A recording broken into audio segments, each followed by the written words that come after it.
নমস্কার বন্ধুরা, আজকের আবারও একটা নতুন রেসিপি শেয়ার করব। তবে এই রেসিপিটা একদম অন্য ধরনের, অন্য রকম একটা রেসিপি। কেউ ধরতেই পারবে না যে এটা কী দিয়ে বানানো হয়েছে। আর এটা খেতে কিন্তু দারুণ টেস্টি হয়। সকালবেলা ব্রেকফাস্টে কিংবা বাচ্চাদের স্কুলে টিফিনের জন্য কিংবা লাঞ্চ বক্সে কিন্তু অবশ্যই কিন্তু এই রেসিপিটা দেওয়া যেতে পারে। আর এটা যতটা হেলদি ততটাই টেস্টি। তো চলো আজকের এই রেসিপি শুরু করব।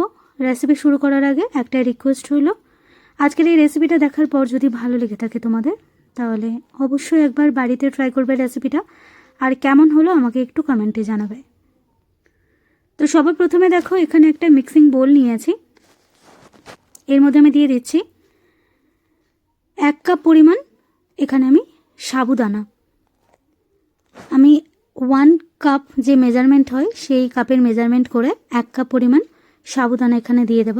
আর সেই সাবুদানাটা ভালো করে গুঁড়ো করে নিয়েছি। একদম মিহি গুঁড়ো হওয়ার দরকার নেই, মোটামুটি একটু গুঁড়ো হলেই হবে। এবার এটাকে আমি একটু চেলে নেব। তো একটা বোলের উপরে আমি এরকম একটা স্ট্রেনার রেখেছি। আর স্ট্রেনারের উপর রেখে জাস্ট একবার একটু চেলে নেব। একটু দানা দানা থাকবে, কোনো অসুবিধা হবে না দানা দানা থাকলেও। আর মিহি হলে তো আরও ভালো হয়। তো আমার কাছে ক্রমটনের যে মিক্সি, সেই মিক্সি রয়েছে, তাতে যতটা গুঁড়ো করা যায় আর কি গুঁড়ো করে নিয়েছি। এটাকে ভালো করে চেলে নিয়েছি। এবার আমি এর মধ্যে দিয়ে দিচ্ছি 1 চুটকি মতো লবণ। লবণটা দিয়ে মিশিয়ে নেওয়ার পর এবার ওই কাপেরই মেজারমেন্ট করে আমি অল্প অল্প করে জল দিয়ে দিচ্ছি। আর এখানে কিন্তু জলটা একদম ফুটন্ত জল রয়েছে, গরম জল। তো মোটামুটি আমি হাত দিয়ে মাখাচ্ছি, তোমরা চাইলে যদি না সহ্য করতে পারো হাত দিয়ে, তাহলে চামচ দিয়ে মেখে নিতে পারো। তো আমার খুব একটা অসুবিধা হয়নি, সেই জন্য আমি হাত দিয়ে দিয়ে গরম জল দিয়ে এই ডোটা তৈরি করে নিয়েছি।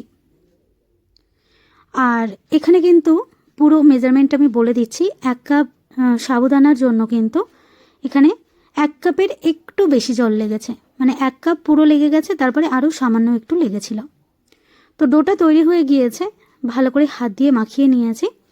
এবার আমি একটা কাপড় ভিজিয়ে একটু নিংড়ে জলটা বের করে দিয়ে সেই কাপড়টাকে আমি এই ডোটাকে চাপা দিয়ে রেখে দেব। ততক্ষণে আমি স্টাফিংটা তৈরি করব। আর ওপর থেকে আর একটু ঢাকা দিয়ে দেবো, যাতে না গরম ভাবটা বেরিয়ে যায়। তো ওটা রেডি করা থাক। এবার চলো আমি স্টাফিংটা রেডি করব। তার জন্য একটা প্যানের মধ্যে আমি দিয়ে দিচ্ছি সামান্য কিছুটা পরিমাণে সাদা তেল। তেলটা আমি ভুল করে একটু বেশি দিয়ে ফেলেছি, তোমরা একটু কম করে দেবে। এর মধ্যে দিয়ে দিতে হবে 1 চুটকি মতো গোটা জিরা।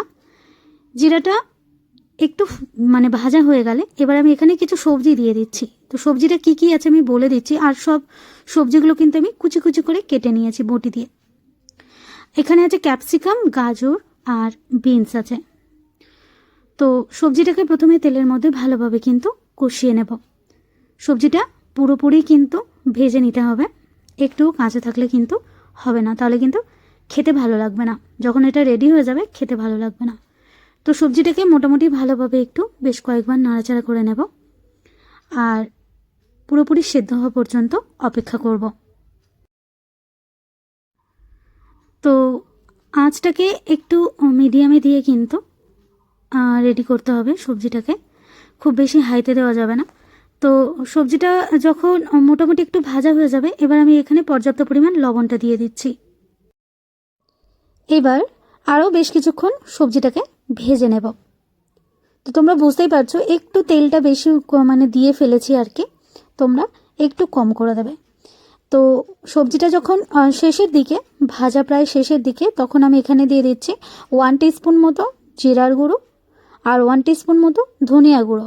বাজারে যে জিরা ধনিয়ার গুঁড়ো কিনতে পাওয়া যায় সেটা দিয়ে দিলাম। দিয়ে সব কিছু আবারও একটু নাড়াচাড়া করে নিচ্ছি। এবার সবশেষে আমি এখানে একটু গোলমরিচের গুঁড়ো দেবো। আর তোমরা যদি চাও কিন্তু কাঁচা লঙ্কা দিতে পারো। তো আমি কিন্তু কাঁচা লঙ্কাটা দিইনি, আমার ছেলের জন্য এটা রেডি করেছিলাম, সেই জন্য লঙ্কাটা আমি স্কিপ করেছি। যদি একটু ঝাল পছন্দ করে বাচ্চারা, তাহলে একটা লঙ্কা একটু কুচি কুচি করে দেওয়া যেতে পারে। এবার আমি এখানে একটা ছোট সাইজের আলু সেদ্ধ করে গ্রেট করে রেখেছিলাম, তো সেই আলুটাকে দিয়ে দিলাম। দিয়ে সবজির সাথে ভালোভাবে মিশিয়ে নিচ্ছি। মেশানো হয়ে গেলে এবার সবশেষে এর মধ্যে একটু চিনি অ্যাড করে দেবো আর একটু গোলমরিচের গুঁড়ো অ্যাড করে দেবো। দিলেই কিন্তু স্টাফিংটা কিন্তু রেডি হয়ে যাবে। তো তার আগে আলুটাকে ভালোভাবে একটু সবজির সাথে মিশিয়ে নিতে হবে। আর যে উপকরণ দুটো বললাম সে দুটো এবার আমি এক এক করে দিয়ে দেব। তো গোলমরিচটাকেও আমি 1 টিস্পুন দিয়ে দিলাম, আর চিনিটা আমি একটু বেশি করে দিয়েছি, মানে হাফ টেবিল চামচের মতো চিনি দিয়েছিলাম। একটু মিষ্টি মিষ্টি হলে কিন্তু খেতে বেশ ভালো লাগে। তো লাস্ট পর্যায়ে চিনিটাকেও অ্যাড করে দিলাম, দিয়ে এই সব কিছু মিশিয়ে নিয়ে জাস্ট একটু নাড়াচাড়া করে নিয়ে এবার এই স্টাফিংটাকে কিন্তু নামিয়ে নেব।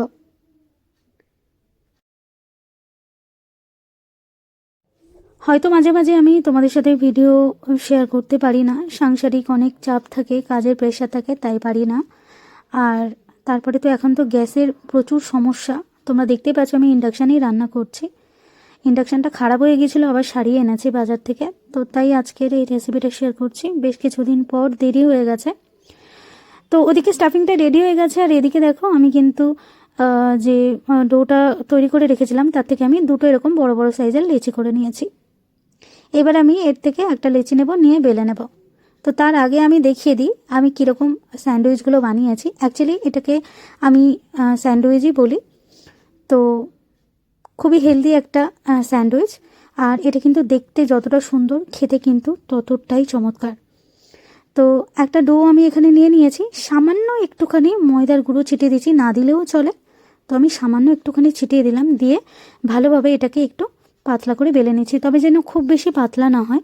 আর এটাকে খুব বেশি চাপও দেওয়া যাবে না, হালকা চাপ দিয়ে দিয়ে কিন্তু বেলতে হবে, নাহলে কিন্তু হবে না। তো একটু মোটামুটি একটু মোটা রেখে কিন্তু রুটিটা বেলে নিতে হবে। আর এটা কিন্তু বানানো কিন্তু খুবই সহজ, খুব চটজলদি হয়েও যায়, আর বানানোও কিন্তু ভীষণ সহজ। তো আমি এরকম আমার কাছে একটা টিফিন বক্সের একটা বক্স ছিল, মানে টিফিন বক্সের মধ্যে এরকম ছোট যে বক্সগুলো হয় সেই বক্সের এক পিস আমি নিয়ে নিয়েছি, নিয়ে এরকম চোখো চোখো করে কেটে নিচ্ছি। চাইলে তোমরা এটা গোলও করতে পারো, ঠিক আছে। তো আবারও একটা যে ধার থেকে যেগুলো বেশি হয়েছিল সেগুলো দিয়ে আবারও বেলে এরকম পাতলা করে নিয়ে আবারও আমি এরকমভাবে সবগুলো তৈরি করে নিচ্ছি। আর এগুলো তো তৈরি করে নিয়ে তারপরে আমি কিন্তু যে আলুর স্টাফিংটা তৈরি করেছি সেটাকে ভরবো। তো ধার থেকে এগুলোকে আস্তে আস্তে তুললে দেখবে অনায়াসে কিন্তু এগুলো উঠে আসবে।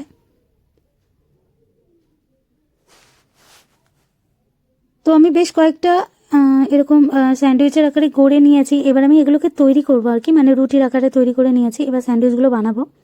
তো দেখো একটার উপরে এই যে স্টাফিংটা অল্প করে হাত দিয়ে একটু গোল গোল শেপ করে একটু এরকম আস্তে আস্তে করে ছড়িয়ে দিতে হবে। আর ওপর থেকে আরও একটা যে রুটি আমি তৈরি করে রেখেছি সেই আরও একটা রুটি ওপর থেকে দিয়ে দিতে হবে। এটা দেখতে কিন্তু খুবই চমৎকার হয়, আর যে জিনিস কিন্তু দেখতে ভালো হয় সেটা কিন্তু আমরা খেতে ভীষণ পছন্দ করি, মানে দেখতে ভালো হলেই কিন্তু আমরা সেটা খেতে চাই, লোভ হয় আর কি। তো এটা তোমরা একবার বানিয়ে দেখতে পারো, কিন্তু সবাই ভীষণ পছন্দ করবে কিন্তু, আর না বললে কিন্তু কেউ ধরতেই পারবে না যে এটা কীভাবে বানানো হয়েছে। তো আমি একটু কাছ থেকে দেখিয়ে দিচ্ছি, দেখো ঠিক এরকম হয়েছে, আর ভেতরে দেখো এরকম একটা সুন্দর একটা ফিলিংস রয়েছে। আরও একটা দেখিয়ে দিচ্ছি, এখানে একটা দেখালাম, আরও একটা দেখিয়ে দিচ্ছি, দেখো এরকমভাবে সব তৈরি করে নিয়েছি। এইবার আমি এটাকে স্টিমে দেব। তো তার আগে দেখিয়ে দিই আমি সবগুলো এখানে তৈরি করে নিয়েছি। এবার একটা কড়াইয়ের মধ্যে আমি এখানে জল দিয়ে দিয়েছি, প্রায় 1 গ্লাস পরিমাণ জল দিয়েছি, আর একটা থালার মধ্যে একটু তেল আমি হাত দিয়ে একটু মাখিয়ে দিয়েছি, যাতে এটা মানে যখন আমি এটা স্টিমে দেব আর তারপরে যখন তুলে আনবো এগুলোকে যাতে অনায়াসে ছেড়ে আসে, আটকে না যায়, সেজন্য একটু তেল অবশ্যই দিয়ে দিতে হবে। আর তারপরে ঢাকা দিয়ে এটাকে 10 মিনিট মতো কিন্তু স্টিমে দিয়ে দেবো, তাহলেই কিন্তু এটা রেডি হয়ে যাবে। তো এটা হয়ে গিয়েছে, আস্তে আস্তে থালাটাকে পুরো তুলে নেব কড়াইয়ের উপর থেকে। আর এটা এখন তো খুব গরম রয়েছে, তো সেই জন্য ছাড়তে চাইবে না, একটু মানে 1 মিনিট মতো অপেক্ষা করলে ওগুলো ছেড়ে আসবে থালা থেকে।